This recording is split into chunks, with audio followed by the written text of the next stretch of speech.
जो आपने वाणी सुनी, स्कूलों में इसको प्रार्थना के रूप में कहलाया जाता है। जब स्कूल प्रारंभ होता है तो सब क्लासों के बच्चे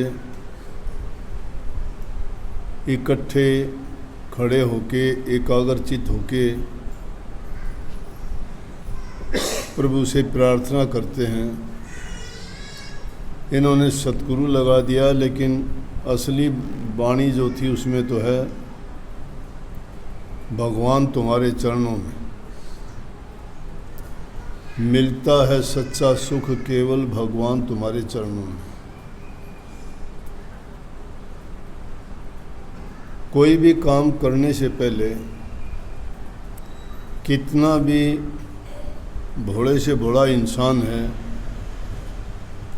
कोई भी काम करता है, जमींदार है तो धरती माता को चुचकार के हल जोड़ना शुरू करता है। कोई व्यवसायी है तो वो भी छोटा मोटा एक किसी देवता का, अपने इष्ट का, राम का, कृष्ण का, हनुमान जी का, लक्ष्मी का मंदिर बनाता है। राम के नाम से शुरुआत करता है। आप भी और कोई शुभ काम करते हो तो सबसे पहले आप परमात्मा का नाम लेके शुरू करते हो। इसी प्रकार से विद्यालय में विद्यार्थी भी सुबह के टाइम जिनका उद्देश्य विद्या ग्रहण करना होता है, वो परमात्मा से प्रार्थना करते हैं। प्रार्थना सब करते हैं, पशु पक्षी जीव जंतु करते, अपना अपना तरीका है। उनकी भाषा हम समझ नहीं पाते। वो भी सुबह सुबह जब उठते हैं, पेड़ों में देखा होगा, वो भी अपनी भाषा में बड़ा शोर करते हैं। लेकिन जैसे जिस इंसान के विचार होते हैं वो उनसे वैसा ही सोचता है। तो हम तो ये सोचते हैं वो प्रभु के गीत गाते हैं उस टाइम में सुबह सुबह मालिक का नाम लेते हैं तो सबकी आवाज़ उनकी गूंजती है पेड़ों में बैठे हुए। और काफ़ी पक्षियों की तो आवाज़ भी ऐसी होती है सुबह के समय। अगर आप घूमने जाते हो खेतों में, खुली हवा में, खुले वातावरण में, तो उन पक्षियों की आवाज़ सुनोगे। एक तीतर होता है, वो उसकी आवाज़ ये निकलती कि सुभान कुदरत तेरी, सुभान कुदरत तेरी, सुभान कुदरत तेरी। वो चाहे कुछ भी बोलता हो, लेकिन हम अपने मुझसे सोचते हैं तो इससे मिलती जुलती आवाज़ है वो कि हे मालिक तेरी कुदरत, तेरा खेल, तुम्हारा काम नहीं सारा। कहने का मतलब ये है कि सुबह सबसे पहले इंसान कोई भी काम शुरू करने से पहले उस मालिक से दुआ करे, प्रार्थना करे, विनय करे, उनसे प्रार्थना करे कि मेरे विचार अच्छे हों, मेरा जीवन अच्छा हो, मेरे कर्म पवित्र हों, आपकी याद बनी रहे। चाहे मेरे ऊपर कितने भी कष्ट क्यों ना गुजरें, कितनी परेशानी और कठिनाइयाँ क्यों ना मुझे घेर लें, लेकिन उस वक्त में भी मेरा चित्त भंग नहीं होना चाहिए, आपके चरणों में ही लगा रहना चाहिए। और उसके लिए शुरू की लाइन में कितनी कमाल की बात कही है। अगर थोड़ा विचार करोगे तो कही है कि मिलता है सच्चा सुख, केवल भगवान तुम्हारे चरणों में। सच्चे सुख की बात कही है, तो इसका मतलब सुख दो हो गए, एक कच्चा सुख भी है और एक सच्चा सुख भी है। अगर दो सुख नहीं होते तो सच्चा सुख करने की ज़रूरत नहीं पड़ती। दो सुख कौन से हैं? एक सुख है संसार का, जो हम अपने शरीर के लिए, मन की तृष्णा को पूरी करने के लिए जो सुख मांगते हैं, वो शरीर में रोग ना हो, स्वस्थ शरीर हो, सब कुछ हमारी इच्छा के अनुसार, मन के अनुसार, खाना पीना, रहना सहना, किसी प्रकार की कोई गरीबी, दुख, परेशानी, तकलीफ ना हो, ये सुख संसार के सुख हैं। लेकिन ये सच्चे सुख नहीं है, कच्चे हैं। क्योंकि ये सुख हमें शांति देने वाले नहीं हैं, उनकी तासीर ये नहीं है। वो सुख हमारे साथ नहीं चलते। सच्चा सुख की मांग की है कि हमें सच्चा सुख दो, और सच्चा सुख मिलता है प्रभु की भक्ति से, और वो होती है मन की पवित्रता और शुद्धता से। और जब मन में पूरी आस्था दृढ़ होती है आदमी की, और विरह और लगन उसकी सच्ची होती है, तो वो सच्चा सुख उसको प्राप्त होता है। सच्चा सुख नाम में है। नाम महापुरुषों से मिला करता है, नाम की बढ़ियाई है, लेकिन वो नाम हमें लेके कहाँ जाता है? अकेले नाम के भरोसे जो बैठे रहते हो ना, ये भी मूर्खता है। बताऊं, हम और आप पैदा हुए तो हमारा नाम पैदा नहीं हुआ था, हम पैदा हुए थे, नाम तो बाद में दिया गया हमें। ये जो नाम के आसरा सोचते हो, नाम नाम नाम ये कर देगा, ये नाम हमारे साथ नहीं आया था। भक्ति किसकी है? शब्द की है। शब्द था पहले, शब्द से प्रकट हुआ है सब कुछ। उस शब्द की खोज जब तक करोगे, उस शब्द के लिए तुम आगे बढ़ोगे, वो मिलेगा मन की शुद्धता से, पवित्रता से, नेक कर्मों से और बुराइयों के त्याग के करने से। सच्ची आस्था जब तुम्हारी प्रभु में जुड़ जाएगी तो कहीं आना जाना नहीं, तुम्हारे अंदर में खुद में ही है वो सारी चीज़। और उसके लिए कितना कितना दृढ़ संकल्प लेता है, कहने वाला लेता है। हम तो नहीं लेते तो हमारा जीवन भी बदल जाता, हमारा भी दृढ़ प्यार और विश्वास ऐसा हो जाता कि वो चट्टान की माफिक हिलाने से भी नहीं हिलता।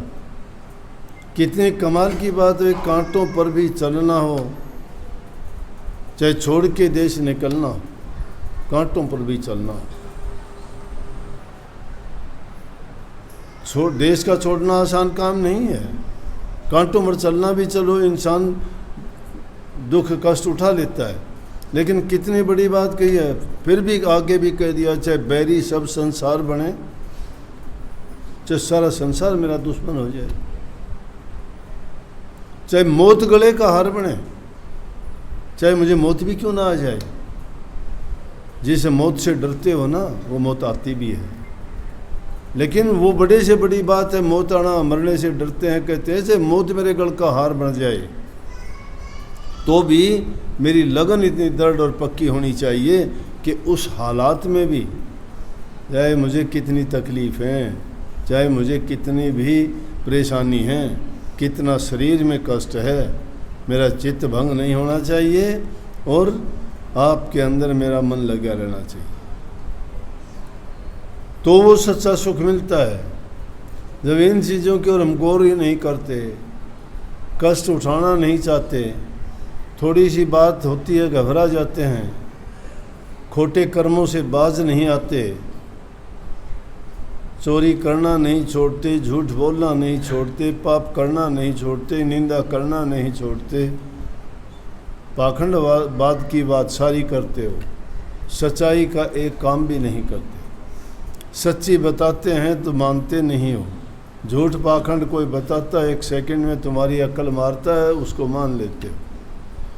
आँखों से देखी चीज़ों को भी आप मानने से इनकार कर देते हो कि बोले ना। तो इस कदर लोगों के दिलों में वहम हो गया कि नाम ले लो, नाम कल्याण कर देगा। अरे नाम कल्याण जब करेगा नाम के रास्ते पे चलोगे, नाम के लिए जो ज़रूरी चीज़ें हैं उनको पूरा करोगे। उन चीज़ों को तो ज़िंदगी में अपनाते नहीं हो, अपने मन चाहे तो कर्म करते हो और फिर सोचते हो कि 2 घड़ी मैंने नाम जप लिया। नाम भी कैसा? झूठा सच्चा। झूठा सच्चा क्यों? कि नाम तो सच्चा है, झूठा क्यों? क्योंकि मन में उसको हमने मान्या नहीं है। नाम सत्य है, जग झूठा है, लेकिन हमने उसको सच्चा झूठा बना दिया कि नाम सच्चा होते हुए भी उसको झूठ के आश्रय पे लेते हैं। झूठ का आसरा लेके उसका थोड़ा बहुत चिंतन करते हैं, भजन करते हैं, सच्चाई के साथ उस नाम को नहीं अपनाते। अगर उस नाम को सच्चाई के साथ अपनाते हैं तो नाम तो सबका बेड़ा पार कर देता है, कल्याण करता है। नाम में तो बहुत गुण हैं, लेकिन हमारे अंदर एक भी गुण क्यों नहीं आता? तो बात तो करने के लिए बड़ी आसान सी है, लेकिन इन बातों को अगर देखोगे, उनको मानना अगर शुरू कर दो तो मानना बड़ा कठिन है, एक भी नहीं मिल सकेगी। उनमें से निभा एक को भी नहीं सकते। उनको कहाँ निभाओगे? प्यार नहीं निभा सकते, घर परिवार में शांति से रह नहीं सकते, अच्छी चीज़ों को त्याग के बुराई की ओर, शराब की ओर, जुआ खेलने की ओर, लड़ाई झगड़े की ओर, इन चीज़ों में बढ़ते चले जाते हो। तुम्हें जीवन जीने के लिए अच्छा सुखी जीवन बिताने की बातें बताई जाती है, मानते नहीं। भाई भाई का दुश्मन हो जाता है, अपने स्वार्थ के लिए, थोड़ी सी ज़मीन का टुकड़ा, 4 पैसे के लिए, मुझे ये दे दिया, बड़े भाई को ये नहीं दिया। क्या क्या बातें सुनते हैं। क्यों ऐसे हालात हो गए दुनिया के? क्यों विश्वास नहीं रहा? सच्चा सुख कहाँ से मिलेगा ऐसे विचारों, ऐसे ख्यालात जिस वातावरण में हो? ऐसे हालात में किस पर यकीन और विश्वास करेगा इंसान? कोई भरोसे के लायक नहीं रहा। जिस पर भरोसा करते हो वो धोखा करता है, जिसको दिल देते हो वही छल कपट करके तुम्हारे उसका तरीका ही दूसरा कुछ और निकालता है कि मैं ये करूं वो करूं। जमाने की ये हालत है। भाई भाई का दुश्मन कैसे, बेटा बाप का दुश्मन कैसे, माँ और बेटे की नहीं बनती। कमाल की बात है, बेटा उसी का है, वो माँ उसी की है, और फिर उनके आपस में रिश्ते क्या रह गए उनके? ऐसे ऐसे जीव आते हैं बेचारे यहाँ पे, और जब वो वास्तविक बात बताते हैं कि उनके साथ क्या घटित होता है, क्या बीतता है, उनकी बातें सुन लो तो हैरान हो जाओ। ये जीवन ऐसा बुरा लगने लगता है कि इससे अच्छा तो इस दुनिया से आदमी चला जाए तो अच्छा है। इंसान चोला इंसान का है, काम उनके राक्षसों वाले। जमाना था, विश्वास थे लोगों के, धर्म के रास्ते पर चलते थे, कर्म पवित्र होते थे, शर्म होती थी आंखों में। अब ना कर्म है, ना धर्म है, ना शर्म है, कोई इतबार नहीं किसी का भी। किसी को दे देते हो, तुम्हारा देने को मन नहीं करता, वापस देते नहीं, लड़ाई झगड़ा कि उनको लूट खसूट कमा के खाना नहीं चाहते, धोखाधड़ी, गंदा मंदा बोलना, जबान भी गंदी, कर्म भी गंदे, जीवन भी गंदा। मंदे कर्म करेगा, गंदे कर्म करेगा, वो अच्छा कहाँ से हो जाएगा? क्या कर लेगा गुरु, क्या करेगा धर्म, क्या करेगा नाम, उनका हित कैसे करेगा? भाई गुरु तुम्हारा हितकारी है, नाम तुम्हारा कल्याणकारी है, सत्संग तुम्हारा सबसे बड़ा सुधारक है। सत्संग में आते हो, कोई नहीं कहता लड़ाई करो, झगड़ा करो, झूठ बोलो, हैं? कहते हैं कि नहीं कहते? कहते हैं कोई कि झगड़ा किया करो, कहता है कोई नशा किया करो। यहाँ तो पाठ पढ़ाया जाता है प्यार का, सब मिलके रहो, एक दूसरे की इज्जत कदर करो, प्यार करो, सेवा करो, मीठे बोलो। क्यों धोखा करते हो? लोग अपने स्वार्थ के लिए ऐसे ऐसे झूठी बातें घड़ लेते हैं, यूँ सोचें कि किसी न किसी तरह इसको नीचा दिखाओ। और सही रास्ते पे जो लोग चलते हैं ना, उनके रास्ते में बाधा बहुत आती है। ये और बताऊं, तुम्हारे अपने आदमी भी तुम्हारा साथ छोड़ देंगे, तुम्हारे अपने भी तुम्हारे साथ धोखा करेंगे, लेकिन अगर तुम ही बुरे रास्ते पे चले जाओ, तुम्हें कोई कुछ नहीं कहेगा। तो इसलिए सत्संग इंसान के जीवन को बदल देता है। इंसानी जीवन खुद का अगर देखो, जिनमें कमियां हैं, तो उनका जीवन ऐसा है जिस प्रकार से काग से तुलना की गई है। और जब अच्छे कर्म करता है तो इंसान की हंस से तुलना की गई है। गुरु मिलने के बाद में जब तक समझ नहीं आती तो वो इंसान ना समझे, उसको ज्ञान नहीं है। परंतु जिनको ज्ञान बताया जाता है, बात समझाई जाती है, और उसके बाद भी जो वो नरक की तरफ बढ़ता है, पाप कर्म की तरफ बढ़ता है, उसको कौन बचा लेगा? है उसका कोई इलाज? बोलोगे तो तुम्हारे साथ झगड़ा करेगा, लड़ाई करेगा, तुम्हें खोटा मंदा बोलेगा, बुरे से बुरा बोलेगा। क्यों बोलेगा? कि तुम चुप रहोगे, तुम सोचोगे कि क्यों बेकार में बात बढ़ाई, शांति रखें, धैर्य रखें। अगर क्योंकि लड़ाई में फ़ायदा नहीं होता, बेकार की आपस में ऊंच नीच बात बोली जाती हैं तो आदमी को और गुस्सा बढ़ता है। तो अच्छा आदमी सोचता है कि शर्म के मारे चलो ये बात रह जाए, यहीं ठीक रह जाए, ख़त्म हो जाए। परंतु दुष्ट प्रवृत्ति के जो आदमी होते हैं वो सोचते हैं कि मेरा दबदबा है, मैं पता नहीं क्या हो गया, ये मेरे से डरते हैं या इनमें कोई कमी है। ये ऐसे में वो आदमी और ज़्यादा उत्पात करता है और ज़्यादा बुराई करता है, क्योंकि किसी भी चीज़ को तुम बढ़ाना चाहोगे वही बढ़ेगी। तुम शांति के रास्ते पर चलो, शांत रहना सीखोगे, शांति बढ़ती चली जाएगी। तुम अगर चोरी झूठ के रास्ते पे चले जाओ तो उन चीज़ों में आगे बढ़ते चले जाओगे। कोई आदमी किसी की सेवा में, परोपकार में, दूसरे के हित में, समाज कल्याण के कार्यों में लग जाता है तो उसको उन्हीं चीज़ों में आनंद आता है। चाहे अपने जेब से सारा सब कुछ दे देगा, लुटा देगा, फिर भी वो सोचेगा उसको शांति मिलेगी वो चीज़ उनको देने में, बांटने में, समाज के हित करने में। लेकिन जिसको ये आदत पड़ जाती है गंदी लूट खसूट की, धोखे की, चोरी की, वो इंसान फिर उसमें आगे बढ़ता चला जाता है। और उन चीज़ों की तासीर क्या है, वो इंसान को बिगाड़ती है, क्योंकि उसमें गुण अच्छे नहीं हैं। कोई भी चीज़, बुरी चीज़ का सेवन करोगे उसमें जैसे गुण होंगे आपको वैसा ही बना देगा। चोरी का खाने वाला चोर बनेगा, अच्छा नहीं बन सकता। ठगी करने वाला ठग बनेगा।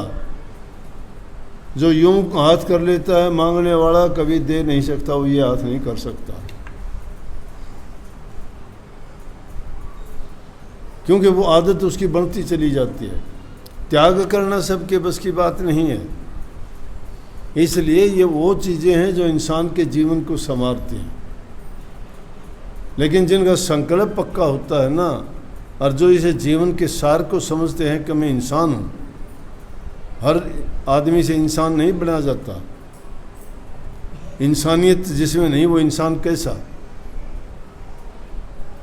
बंदा बंदगी करे खुदा की तो बंदा है, नहीं तो ये गंदे से भी गंदा है। कर्म देख लो, जो इंसान परमात्मा की बंदगी करता है तो बंदा है वो, और जो परमात्मा की बंदगी नहीं करता तो इससे गंदा कौन होगा? सारे गंदे कर्म करता है ही, अच्छा कौन सा करता है?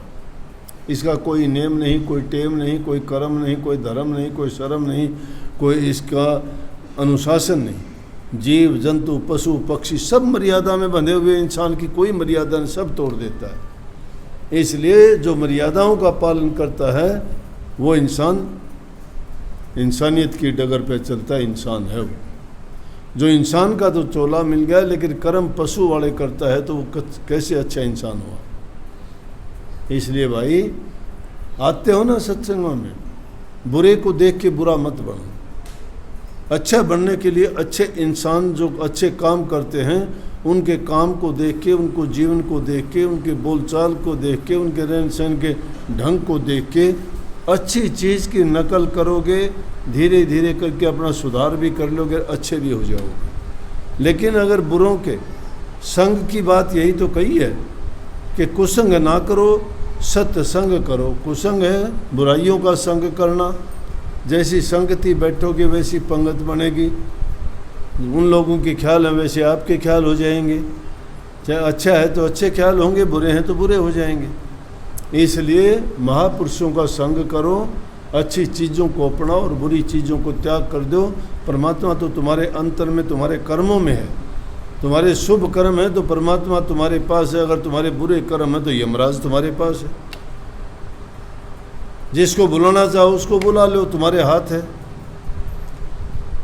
खोटे कर्म करते हो तो यमराज को बुला रहे हो कि आ जा, अगर नेक कर्म करते हो तो परमात्मा को बुला रहे हो, परमात्मा आ जाए। बुलाने की ज़रूरत है, उनको पता होता है। फूल में सुगंध आती है तो भोरों को बुलाता नहीं, भोरे अपने आप सुगंध देख के चले जाते हैं। बदबू वाली जगह पे तो सब नाक से कोड़ के निकलते हैं, परंतु इंसान बुराई वाली चीज़ में तो भाग्या जाता है। इसलिए बुराइयों को त्याग के अच्छाई के रास्ते पे चलोगे ना, फिर कहीं आपके नाम समझ में आएगा। नहीं तो तुम्हें नाम समझ में नहीं आता। कहते हो जी नाम लिया था मैंने, यो नहीं होता वो नहीं। अरे देखा देखी का काम तुम्हें कैसे हो जाएगा? तुम बातों में खोजना चाहते हो, करनी करना नहीं चाहते। करनी करना है जीवन को क्रियात्मक बनाना। क्रियात्मक जीवन जब बनेगा जब उसको सच्चाई के साथ, विश्वास के साथ, दृढ़ यकीन के साथ उतरोगे, नहीं तो जीवन व्यर्थ जाएगा। अब कहते हो गुरु कर देगा, गुरु कर देगा, गुरु नहीं करता। गुरु जो करता है वो ये करने लग रहा है, ये है गुरु का काम। गुरु तुम्हें चेताता है, तुम्हें जगाता है, तुम्हें रास्ता दिखाता है, तुम्हें अवगत कराता है, ये बुरा है ना करो, ये अच्छा है ये करो। अब गुरु कभी सोचते हो हाथ पकड़ के तुम्हें परले पार ले जाएगा क्या? जब गुरु का वचन तो मानते ही नहीं, फिर गुरु अपनी ताकत क्यों देगा तुम्हें? गुरु उन जीवों की संभाल करता है जो गुरु की वचन की पालना करते हैं। अब गुरु की बात की तो अवज्ञा करते और पार करना चाहते हो, कैसे होगा भाई? इसलिए जो गुरु कहता है वो काम करते जाओ। तुम्हें इस चीज़ से क्या मतलब तुम्हें प्रकाश दिखाई देता है नहीं दिखाई देता? तुम्हें क्या मतलब तुम्हें शब्द सुनाई देता है नहीं सुनाई देता? तुम्हें क्या करना, तुम्हारी सुरत आगे बढ़ती है नहीं बढ़ती, रूहानी मंडलों को देखते हो नहीं देखते? गुरु ने जो कहा वो करते चलो, टाइम आएगा तुम्हारी संभाल होगी, और अपने आप जब तुम्हारे अच्छे बुरे कर्म सब छूट जाएंगे और अच्छे कर्म जब शुरू हो जाएंगे तो सारी चीज़ अपने आप नजर आने लग जाएंगी। सबको बहुत बहुत आशीर्वाद। राधा स्वामी।